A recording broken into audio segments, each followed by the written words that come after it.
mon petit doigt me dit qu'il va se passer quelque chose d'énorme concernant XRP et la société Ripple. Je vous conseille de visionner cette vidéo dans son intégralité et de la partager à toute la communauté car le loup va peut-être enfin se réveiller. Je vais commencer avec quelques news qui m'ont forcé à me pencher sur le graphique d'XRP. Sachez que toutes les personnes de la communauté XRP que je connais m'ont sollicité pour m'informer de ce qu'il se passait en ce moment derrière les rideaux et je vous garantis que vous allez avoir quelques sueurs à la fin de cette vidéo. D'ailleurs, je vais même exceptionnellement cette fois-ci vous partager une fourchette par rapport au timing. Allez, je commence directement avec les dernières news et ensuite j'enchaîne avec l'analyse technique. Vous l'avez certainement remarqué, le FUD entourant XRP devient de plus en plus présent. L'armée XRP a perdu une partie de ses soldats qui se sont tournés vers Link. Ce qui est d'un point de vue psychologique des marchés très intéressant car XRP est proche de son bottom et Link proche de son ATH. Mais tout cela passerait inaperçu si en plus du FUD de Monsieur Madame Tout le Monde, Ripple ne nous tendrait pas la perche pour se faire battre. Les volumes ODL se sont complètement effondrés. Entre parenthèses, ODL, anciennement Xrapid, pour rappel, c'est le software qui permet aux institutions financières et autres de faire des transferts de fonds transfrontaliers, peu importe la devise, en quelques secondes avec XRP de façon à ne plus nécessiter de compte Nostro-Vostro. La communauté inquiète n'a pas eu de réponse assez claire pour apaiser son stress et de ce fait, une partie de la communauté s'en va. Mais est-ce que tout ça ne cache pas quelque chose? Est-ce que Ripple, qui justement maintenant a complètement maîtrisé l'art de la communication, ne serait pas en train de jouer eux-mêmes la carte du FUD? On ne le saura jamais, mais une chose est sûre, depuis ce tremblement de terre, une news a potentiellement révolutionné le monde de la finance et des cryptos. Et cette news vient de Ripple. PayID, avez-vous entendu parler de ce nouveau système qui donne enfin un sens au mot « Internet de la valeur » ? Sinon, je vais vous expliquer en quelques mots. À l'époque, au tout début de l'email, vous auriez été incapable d'envoyer un mail depuis votre réseau vers un autre qui ne vous appartient pas. Nous avions besoin d'un protocole permettant de connecter tous ces réseaux afin de rendre l'expérience utilisateur plus agréable et efficace. Aujourd'hui, vous ne vous rendez même pas compte de l'usine qu'il y a derrière cela, car envoyer un email semble être aussi normal que l'eau qui sort de votre robinet. Alors maintenant, imaginez que nous connections l'intégralité de vos portefeuilles crypto sur une seule et même adresse du type /coin $Sylar.com. Le sigle dollar remplaçant l'arrobase de l'email, eh bien, c'est ce qu'est PayID, un moyen simple de transférer la valeur comme le fait les emails de nos jours. Vous pourrez m'envoyer du Bitcoin et je recevrai la devise de mon choix. On pourra même par la suite directement connecter nos comptes bancaires sur ce PayID. Tout ce dont vous aurez besoin est une idée simple d'utilisation de ce genre, donc /coin $Sylar.com. Cette adresse inclura tous mes portefeuilles.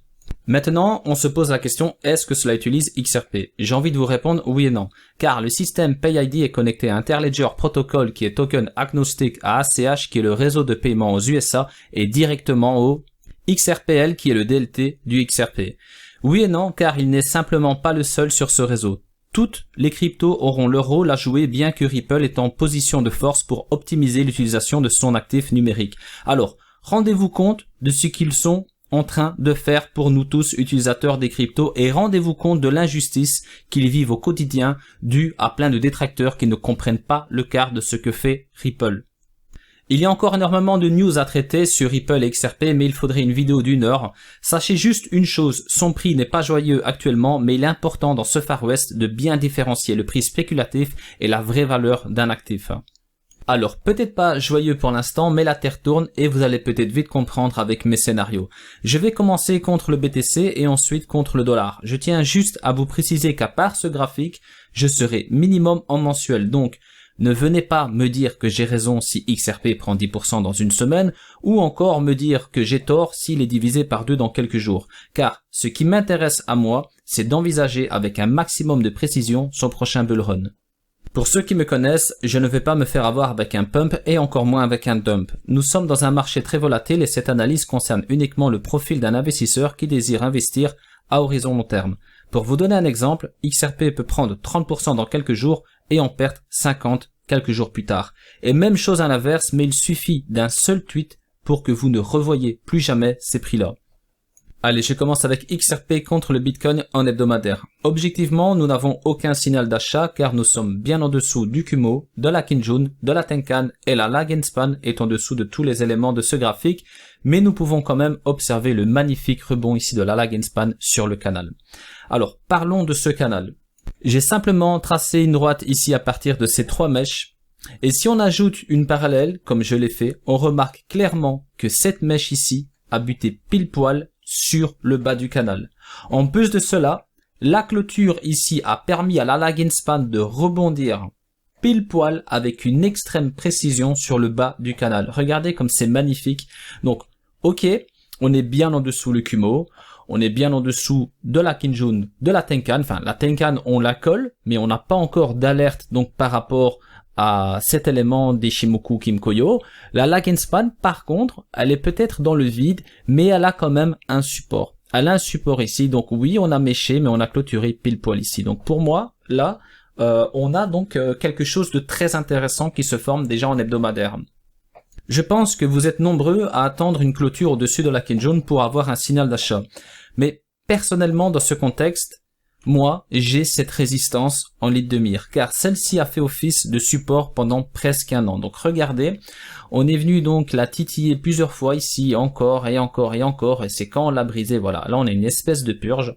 J'y reviendrai plus tard en mensuel et aussi en trimestriel. Regardez, on est venu la briser. Donc moi, ok, si on passe au-dessus de la Tenkan, déjà dans un premier temps et ensuite de la Kinjun, c'est bien, mais j'ai vraiment besoin qu'on clôture au-dessus cette résistance, car elle est vraiment importante dans ce contexte. Bon, maintenant, soyons clairs. Les fondamentaux sont là, ok. Techniquement, on est baissier. On attend juste les signaux pour passer à l'achat. Donc, on remarque là, déjà en hebdomadaire, qu'il y a énormément de travail pour être techniquement haussier. Mais n'oubliez pas aussi que des signaux d'achat sur XRP, c'est assez délicat. Donc, regardez à quel point c'est volatile, hein. Regardez comme c'est violent. Et là, on est contre le Bitcoin, hein. Donc, ici, le Bitcoin, il prenait aussi la valeur, hein. Regardez XRP. Donc, ok, on passe au-dessus du Kumo, on redescend, etc. Donc, attention. Pour l'instant, quand ça se calme ainsi, c'est propre. On peut avoir des analyses assez intéressantes, mais quand ça part, c'est terminé. Si vous n'êtes pas dans le train, ciao, c'est fini, le train il part sans vous. Et après voilà, surtout ne pas faire l'erreur comme beaucoup l'ont fait. Ça y est, c'est parti, ça va monter, ça va plus s'arrêter. Non, une fois que vous avez loupé le train, c'est terminé, vous le prenez plus. C'est comme ça que ça fonctionne. Donc, soit vous holdez et vous investissez par palier comme beaucoup le font, et vous attendez donc 1 an, 2 ans, 5 ans, 10 ans, peu importe, le temps qu'il faudra, parce que oui, le monde ne s'est pas fait en un jour. C'est la même chose pour les entreprises, il faut du temps. Donc voilà, après investir sur le haut d'une mèche, voilà, vous savez comment ça se termine très très mal. Donc moi là je m'adresse uniquement à des investisseurs qui ont envie d'investir pour du long terme. Techniquement là, moi je ne passe pas à l'achat. Je ne passe pas à l'achat pour l'instant, j'attends. Moi en tant que trader, j'attends minimum qu'on passe ici au-dessus pour envisager un test sur la SSA par exemple. Avant de passer sur le mensuel et ensuite contre le dollar, je tiens donc à attirer votre attention sur les deux niveaux RSI ici. Je parle bien évidemment du niveau 23.59 et 46.24. On remarque clairement qu'on est dans une espèce de range sur les RSI et on a besoin justement de briser cette résistance également, donc 46.24, pour avoir un signal sur cet oscillateur. Je sais pas vous, mais moi je trouve que le mensuel est tout simplement magnifique. Il y a quelque chose qui a directement attiré mon attention. Je vous explique. Cette vague baissière s'est faite en 2 temps. Donc regardez ici, donc on a une grosse vague haussière. Donc ensuite on a notre vague baissière, donc 1 temps, 2 temps ou 2 vagues si vous voulez. Ensuite, on a eu beaucoup moins de violence, donc on a continué à partir sur des ventes, mais avec beaucoup moins de violence comme ici ou encore ici. Et ce qui est intéressant, c'est qu'à l'époque, croyez-moi, tout le monde avait ce niveau en tête, donc on ne peut pas le franchir. D'ailleurs, regardez, on a rebondi plusieurs fois dessus, ça a bien marché, hein, pour ceux qui ont pris des positions, même long terme ici, c'était impeccable, hein, donc voilà, pour rebondi, tac, allez, je reprends encore une louchette, c'est reparti, et là, par contre, on a brisé, et c'est le but, c'est comme ça que ça fonctionne un marché. Sachez que les gros portefeuilles ne vont pas vous laisser acheter au meilleur moment. Donc le but, c'est ça, c'est de vous faire désespérer. Et c'est ce qui s'est passé. Croyez-moi, ici, quand XRP s'est retrouvé là, sous ce support contre le Bitcoin, là, il y en a beaucoup qui sont sortis du game. Et pourtant, regardez, c'est là que les gros portefeuilles ont commencé à accumuler, boum, boum, boum. Alors, qui est rentré encore ici? Vous pensez que ce sont les gros portefeuilles qui sont rentrés ici? Non, c'est encore les To The Moon, les etc. C'est fini, ça va monter, je vais devenir millionnaire, etc. Ensuite, voilà, on a eu beaucoup de volatilité, donc beaucoup de violence. Et regardez, ce qui m'intéresse maintenant, c'est Donc depuis ce plus haut historique, hein, on va parler de la clôture, on est à 14 340 Satoshi exactement. On a eu également une baisse en 2 temps, ou 2 vagues, encore une fois si vous voulez. Et maintenant regardez, on a vraiment le même scénario. On a un canal baissier qui se forme, et on a donc XRP tout doucement mais sûrement qui descend dans ce canal, comme ici. Alors regardez. Là, je vous parlais de ce support à l'époque qu'il ne fallait pas franchir. Et pour moi, dans ce contexte, c'est ce support ici qu'il ne fallait pas franchir. Et nous l'avons franchi aussi. Donc là, il y a du désespoir. Et je vous ai parlé au début de vidéo des news, etc. Et vous remarquerez, si vous allez sur voilà, les réseaux sociaux, qu'il y a énormément de désespoir concernant XRP. Il y a beaucoup d'impatience. Je vous l'ai dit en début de vidéo, il y a de gros acteurs de la communauté XRP qui sont en train de désespérer. Moi, personnellement, je connais de grosses pointures qui maîtrisent 10 fois mieux que moi les fondamentaux de Ripple et XRP. Vous voulez que je vous dise ce que j'ai entendu dernièrement? Georges, je pense que je vais commencer à vendre, tu en penses quoi? Alors, oui, bien sûr, ça peut encore descendre, pourquoi pas? On peut encore descendre, on peut encore aller plus bas, pourquoi pas? Mais moi, en tant qu'investisseur, quand je vois ce qui se passe en ce moment au niveau des news, quand je vois ce qui se passe d'un point de vue fondamental et ce graphique, et après, vous allez voir, contre le dollar, on est quasi dans le même contexte, moi je baisse pas les bras. Moi, quand tout le monde commence à désespérer, c'est là que moi je commence à espérer. C'est là que je commence à me dire, oula, attention. Là, il faut que je commence à me pencher sur XRP parce que là, XRP c'est comme ça, hein, voilà. Quand ça part, on sait plus monter dedans, c'est terminé. Et on perd tout son argent si on monte trop tard. C'est comme ça. Croyez-moi, XRP a rendu pauvre énormément de personnes. Donc XRP c'est comme ça. Tout le monde rentre dedans quand il faut pas. Hein. C'est un peu comme là maintenant, là où les projecteurs sont braqués. Et vous avez vu, j'ai pas envie de citer de nom, mais vous avez vu cette crypto, elle a pris 10%, 30%, 50% ou encore même 100%. Il faut y aller ou sinon c'est trop tard. Allez-y. Moi, je m'intéresse plutôt à ce genre de graphique. Si vous aimez bien investir là, comme ça ici, bah, allez-y, faites-vous plaisir. Après tout, voilà, chacun gère ses portefeuilles. Hein, donc, sachez que dans un marché financier, il faut absolument que des personnes perdent de l'argent pour que d'autres en gagnent. Donc, c'est comme ça. C'est comme ça que ça fonctionne. Alors maintenant, c'est sûr que celui qui a tout converti en Bitcoin ici, donc celui qui avait des bagues XRP et qui l'a tout converti en Bitcoin ici, waouh, bravo. Bravo à toi. Tu as bien fait, car XRP n'a fait que plonger contre le Bitcoin. Alors maintenant, moi, des Bitcoins, les convertir en XRP, oui, je peux gagner de l'argent si XRP continue de perdre la valeur contre le Bitcoin, mais moi, en tant qu'investisseur, je sais, voilà, maintenant, il faut aussi maîtriser les fondamentaux d'un actif quand vous investissez dedans. Vous savez, moi, des vagues comme ça, je peux pas vous dire, c'est sûr et certain que ça va se reproduire, mais moi, j'en suis convaincu, personnellement. Moi, personnellement, je sais que ce genre de vague, ça peut même être dérisoire par rapport à ce qu'il pourrait se passer. Car là, on commence tout doucement. Donc, au début, on n'avait que des spéculateurs, ça s'est amplifié. Puis ensuite, en 2017, on a eu toutes les arnaques. Voilà, c'est un peu le bordel. Maintenant, tout commence à se mettre en place. Et je pense que la technologie, et je suis bien placé pour vous le dire, car je m'entretiens beaucoup avec des sociétés, et c'est toujours le mot blockchain qui revient, et je peux vous garantir que petit à petit, on arrive vraiment là, pour 2020, 2021, peut-être même 2022, sur une adoption de masse de plus en plus flagrante, en tout cas à mon sens. Donc, tout se met en place et je pense que la prochaine hausse, après il faut bien choisir ses actifs, hein, donc là je vous parle d'XRP, il y en a d'autres, après peut-être que ce sera pas le cas pour XRP, mais je ne pense pas, moi personnellement, après je sais qu'il y a des anti-XRP, voilà j'en ai déjà parlé, mais c'est pas l'objet de cette vidéo, mais attention, dites-vous que 95% des projets et des cryptos que vous voyez vont disparaître. Bon allez, je ferme la parenthèse et je rebondis sur ce graphique. Donc on remarque une certaine cohérence donc, par rapport à cette vague haussière. Ensuite, le petit canal baissier ici, boum, on a la purge et on a la même chose ici avec un schéma quasi similaire. Donc je pense qu'on est d'accord. D'ailleurs, n'hésitez pas en commentaire à apporter vos réflexions, hein, ça m'intéresse aussi. Hein, je sais qu'il y a pas mal de traders dans la communauté XRP. Il y en a d'autres aussi qui s'en foutent complètement des fondamentaux d'XRP, mais qui tradent XRP donc pour générer des plus-values. Donc n'hésitez pas aussi les traders. Je sais que vous êtes je vais y arriver de plus en plus nombreux à me suivre, donc vos avis m'intéressent, ainsi qu'à la communauté, j'imagine. Voilà, mais sachez qu'avant de neutraliser ce support, il y avait celui-ci, il y avait aussi celui-ci, etc. Alors, comme vous l'avez remarqué, il y a énormément de volatilité et on a tout pété. Pour moi, on est vraiment dans un contexte où c'est ce support qui a quand même tenu. Regardez, c'est là qu'on a rebondi, c'est sur celui-ci. Là, on l'a pété. Regardez, boum, on pète. Ici, même chose. Là, par contre, il a tenu. Ça range, etc. Donc, on était en août 2019. On tient. Et enfin, là, on désespère. Donc, pour moi, c'est ce support. C'est celui-ci, vraiment, qui me fait penser à celui-ci. Vous comprenez ce que je veux dire?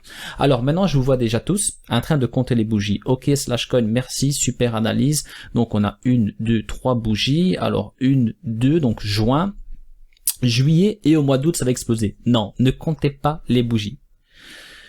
Vous allez voir que sur du trimestriel et aussi contre le dollar, que je vois plus un mouvement en automne. Après, ça peut être avant. Tant mieux, tant mieux. Moi, je n'ai pas besoin de prendre le train. Vous le savez, j'ai des bagues XRP. Si c'est pour demain, tant mieux pour moi. Mais moi, je vois plus l'automne, voire au plus tard, début d'année prochaine. Mais on va voir tout cela ensemble avec le reste des analyses que je vais donc vous présenter ici dans cette vidéo. Mais ce qui est intéressant, avant que je passe maintenant sur du trimestriel, c'est le RSI. Regardez, on remarque exactement la même chose sur le RSI. Je fais référence au niveau 47.46. On remarque qu'on a tenu ici, donc ce niveau, pendant tout le long, hein, même si ça a continué de baisser, voilà, on l'a tenu et on est passé pile poil ici en dessous lors de la purge et ensuite explosion. Même chose avec le niveau 40.29, regardez, on tient ce niveau, on le tient, boum, ça lâche, désespoir. Dites-moi ce que vous en pensez en commentaire, mais moi je trouve ça très intéressant. Alors, la question c'est quand? Certains vont me dire, ah super, je pense que ce sera pour le mois d'août ou encore le mois de septembre. C'est difficile. C'est pour ça que si vous aimez donc cet actif, si vous êtes convaincu par les fondamentaux d'XRP, il faut investir par palier. Donc là, on est quand même sur un prix, je me permets de le dire, par rapport au Bitcoin, un prix qui est assez plancher. Donc là, c'est intéressant, il faut l'investir, et ici, on désespère. Donc vous comprenez un petit peu où je veux en venir. Regardez à quel point le trimestriel est magnifique. Vous avez certainement remarqué la petite purge ici qui a permis au gros portefeuille de rentrer. Bon, maintenant sachez que je vais faire simple pour que un maximum de personnes comprennent le message que je vais faire passer dans ce graphique. Alors, du coup, on va se concentrer ou se focaliser uniquement sur cette zone et ensuite sur celle-ci. On va pas s'attarder sur les grosses bougies bleues et ainsi que les énormes mèches. Alors, j'attire maintenant votre attention sur ce niveau. Je parle du niveau qui avoisine donc les 2000 Satoshi. Regardez, on a le haut de cette mèche qui est très psychologique pour XRP contre le Bitcoin. On vient buter ici pile poil. Encore ici. Ensuite ici. On clôture parfaitement ici. Donc ça, c'est la psychologie des marchés. C'est énorme.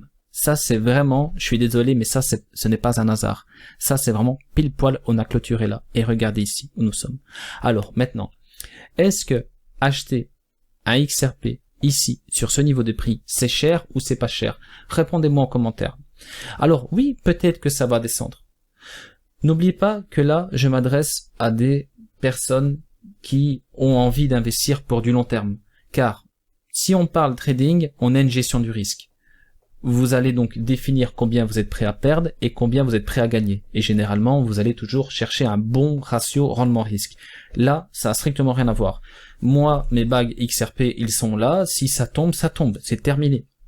J'ai tout perdu. Enfin, si je vends, encore une fois, car ça peut tomber et ensuite, voilà, ça peut repartir. Vous m'avez compris?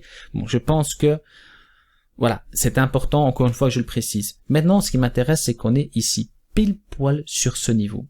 Alors, tout ça pour vous dire que la clôture trimestrielle, c'est dans quelques jours. Donc le 1er juillet, j'ai besoin de savoir si on est toujours sur ce même niveau, si on est toujours à 2021 Satoshi en l'occurrence.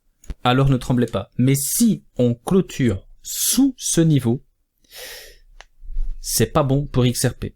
C'est pas bon car on est sur une clôture trimestrielle, il est impératif de rester ici au-dessus. Donc pour l'instant, il n'y a même pas d'effort à faire, il faut juste tenir ce niveau. Donc si on tient ce niveau, on peut peut-être reproduire ce qu'il s'est passé dans le passé.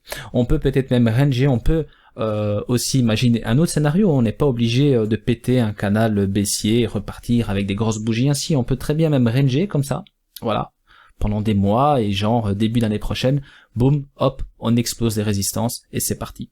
Donc pour l'instant, on est beau. Si j'ai dit on est beau, non, je pense pas. Bon, on est bon, c'est ça que je voulais dire au cas où.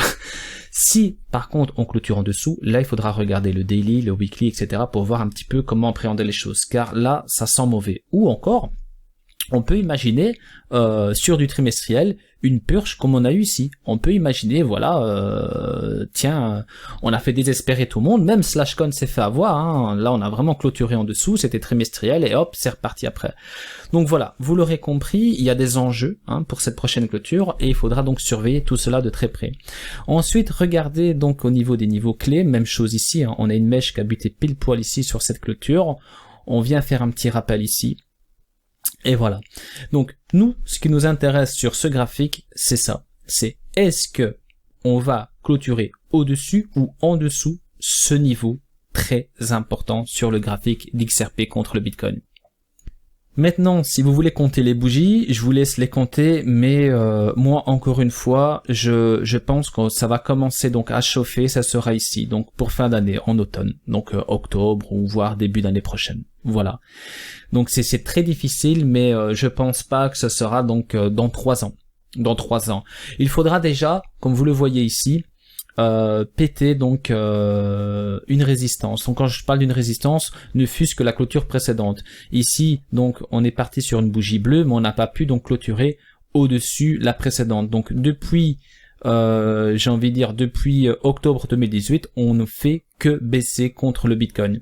Si on pouvait ne fût-ce que clôturer au-dessus une de ces bougies, bah regardez, ici c'est ce qu'il s'est passé, donc on a baissé, donc même chose ici, même si cette bougie est bleue, regardez, donc là, hop, on passe ici, tac, on passe ici, mais bon, on n'a pas pu clôturer au-dessus, tac, là on baisse, tac, et c'est seulement ici, donc c'est cette bougie qui est passée au-dessus, donc toutes les bougies quasi, voilà, on est venu chercher donc cette résistance, encore une fois ce niveau clé, et puis boum, c'est reparti. Donc on a besoin de ça ici, on a besoin de ça, pour l'instant on n'y est pas, donc peut-être pour la prochaine bougie, mais moi je vois plutôt ça pour la fin d'année, voire début d'année prochaine. Allez, je passe maintenant contre le dollar.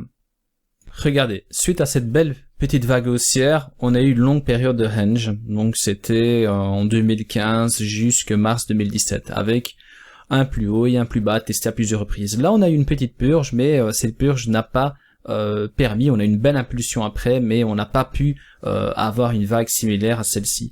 Ensuite, donc, on brise ce range, voilà, on a notre signal, c'est parti, on consolide ici, donc là on était en juin 2017, on consolide, et là on a eu notre dernière vague d'euphorie avec un plus haut historique à 3,50$ plus ou moins. Alors, maintenant, ce qui nous intéresse à nous, c'est ça. On a eu donc notre vague baissière contre le dollar, ok, on consolide, boum, on redescend donc chercher ce prix plancher qui date, donc on a un range donc du même gabarit que juin 2017.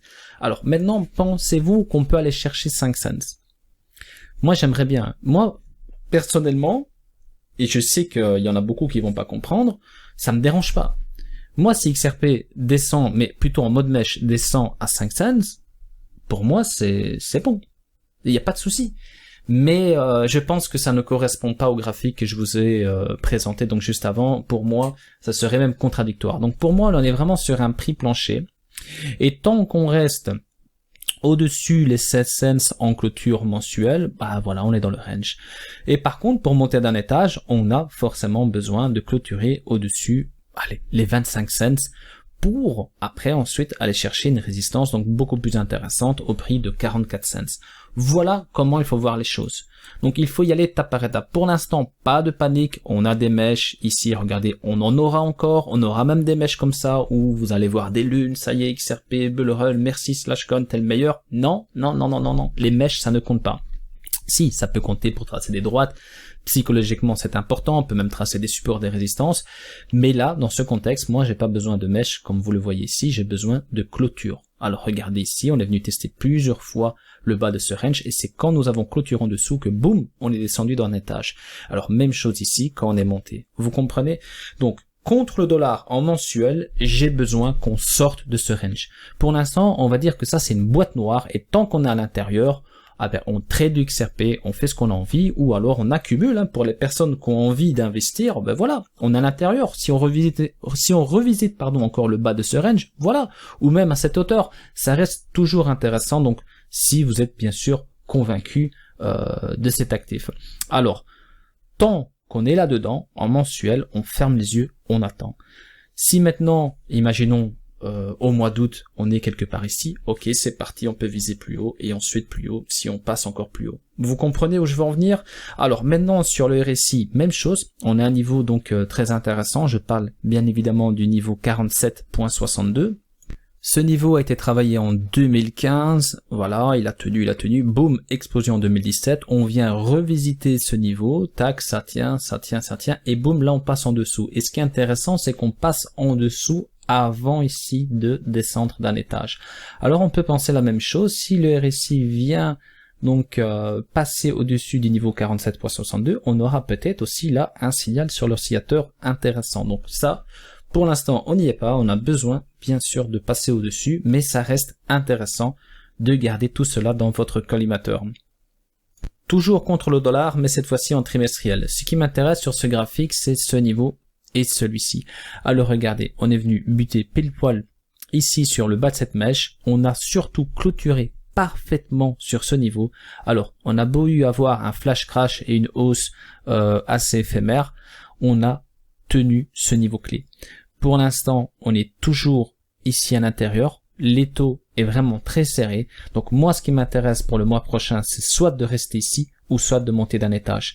Si maintenant on clôture sous ce niveau, ça va laisser trop d'espace aux vendeurs et je pense que ça pourrait être négatif. Mais après, encore une fois, ce qui m'intéresse, ce sont les clôtures. Alors au niveau des résistances, si on monte d'un étage, ben regardez, on a des niveaux clés aussi quelque part ici. Donc on pourrait donc envisager sur du court voire moyen 25 cents et ensuite encore une fois donc clôturer au-dessus cette résistance pour aller chercher 40 cents et ensuite la résistance ultime c'est 50 cents. Là on dirait pas sur du trimestriel mais sur de l'hebdo, du mensuel, 50 cents même par rapport à Ichimoku Kimkoyo, c'est vraiment la résistance ultime d'XRP contre le dollar. Je vais clôturer cette vidéo avec de l'annuel. Pour moi, l'objectif, c'est de clôturer au-dessus 34 cents de dollars pour début d'année prochaine. Alors oui, je suis un peu plus exigeant que sur du trimestriel et du mensuel, et je vais vous expliquer pourquoi. Clôturer ici, pour moi, ça sent pas bon, et encore moins ici. Quand je dis ça sent pas bon, ça veut pas dire il faut jeter XRP à la poubelle, ça veut tout simplement dire que mes prévisions ne sont pas bonnes et qu'il faudra attendre beaucoup plus longtemps pour aller chercher des résistances comme 50 cents, 1 dollar, etc. Donc par rapport à tout ce que je vous ai dit dans cette vidéo, l'objectif en annuel, c'est de clôturer au-dessus 34 cents de dollars. Alors, ne venez pas me dire, oui, mais 34 cents c'est rien, si genre en octobre, novembre, imaginons, j'ai raison. Moi, j'aimerais bien avoir raison, mais je peux avoir tort. Imaginons, voilà, on a un XRP à 1 dollar, genre en novembre. Très bien, mais attention, ça ne veut pas dire qu'il va rester 1 dollar. Qu'il monte 1 dollar et qu'il soit encore 1 dollar en janvier, c'est bingo. Par contre, s'il monte 1 dollar et qu'il se retrouve à 20 cents en janvier, ben là, ça sert à rien, ça vaut rien. Ça vaut rien. Tant mieux pour ceux qui ont pu acheter pas cher et vendre, faire des plus-values, mais sur tout long terme, ça ne sert à rien d'avoir une mèche qui monte, voilà, à 1 dollar ou même à 10 dollars et puis que ça retombe à 20 cents. Donc moi, ce que j'ai besoin, c'est ça, ce que vous voyez ici. Après, ça peut être ici, ça peut être ici, ça peut être n'importe où, mais je veux juste un prix supérieur à 34 cents de dollars. Voilà, donc merci à toutes et à tous pour votre attention. Si la vidéo vous a plu, n'hésitez pas de me laisser un petit pouce bleu qui fait toujours plaisir. Abonnez-vous et activez la petite cloche pour ne rien manquer. À très bientôt. Restez prudents sur les marchés.